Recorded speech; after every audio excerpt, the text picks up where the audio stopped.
धन्यवाद. पादुकांचं दर्शन होण्यासाठी ताईंनी आपल्याला भरपूर मदत केली इथे.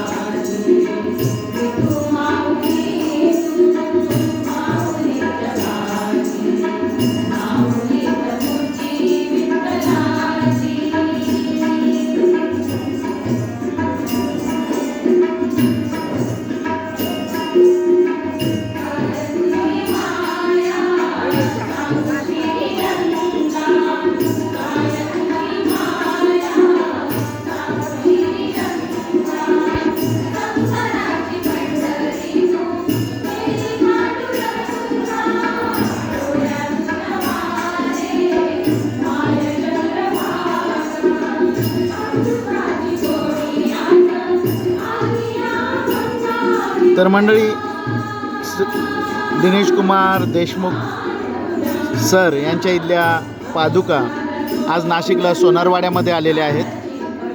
त्याचं आपण दर्शन घेऊया.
तर मंडळी, नाशिकच्या सोनारवाडा येथे हा दर्शन सोहळा चालू आहे.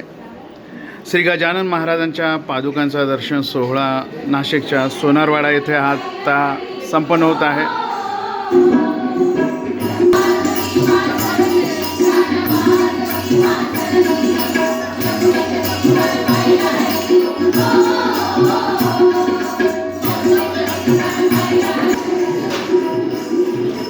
इथे प्रसाद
मंडळी, आदरणीय दिनेश दादा यांच्याशी आपण थोडीशी चर्चा करूया.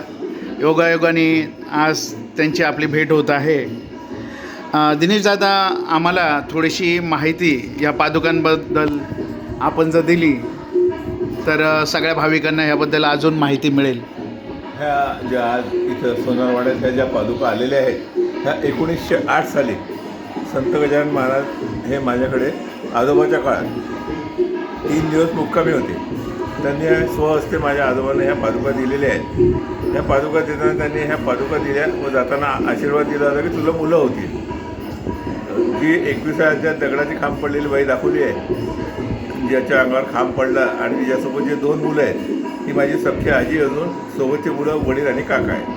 1908 महाराज आले, 10ला समाधी घेतली, 13 वडिलांचा काकाचा जन्म आहे आणि ती जी रामनवमीची जी घटना आहे खांब पडल्याची ती 17-18 जेव्हा मंदिराचं बांधकाम चालू होतं तेव्हा हे झालं आहे. तर 1908 ते 2008 ह्या पादुका आम्ही कोणाला सांगितलं नाही की आमच्या घरात आहे किंवा आमच्या आजी वगैरे होती. पण 2008 साली दास भार्गव लिखित एक चरित्रकोश आला, त्यात 417 पानावर ही पूर्ण माहिती आहे की बा भवानराव देशमुख यांच्याकडे महाराज गेले, त्यांनी त्यांच्या घरात स्वहस्ते पादुका दिल्या आहेत, 3 दिवस राहिले, त्यांच्याकडे ढोलाच्या भजनावर नाचले, ते ढोलाचं भजन, पादुका ज्या घोड्याच्या वर बसून आले ते घोड्याचे भोगीर हे आधी या देशमुख मंडळीकडे कायम आहे.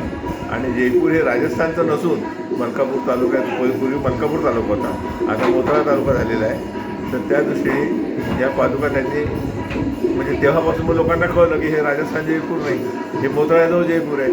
मग लोकांनी माझ्याकडे गर्दी केली, म्हणून 100 वर्षांनी या पादुका सांगितल्याच नाही कोणाला आहे म्हणून. तर ह्या पादुका तुम्ही आता मोकळ्या करा लोकांना दर्शनाला. मग तेव्हा 2008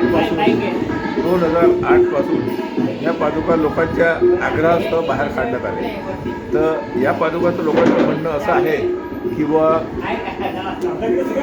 ह्या ज्या पादुका आहेत, एक वेळा श्रीकृष्णाने उद्धवाला पादुका दिली आता एका युगात रामाने भरताला पादुका दिल्या आहेत आणि कलियुगात महाराज माझ्या घरी आजोबाच्या काळात येऊन 1908 साली 3 दिवस राहून त्या स्वहस्ते पादुका दिलेल्या आहेत. तर आज माझ्या घरी त्यांचा पलंग, ह्या पादुका, त्यांनी वाजवून ढोलाचं साहित्य, ज्या टाक्यात बसून आले घोड्याची भोगीर आधी 118 वर्षापासून आम्ही जपून त्याचं संग्रहात लोकांना येऊन दर्शनाला मोकळं केलेलं आहे.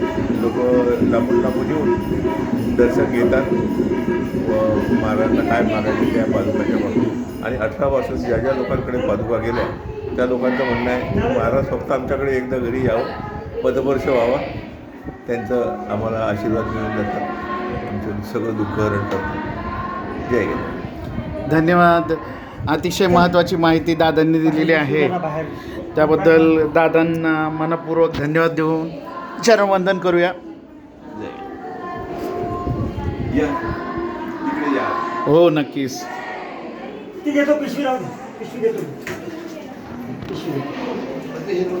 दादा, वय किती चालू आहे तुमचं आता? 19 चालू आहे. अच्छा अच्छा.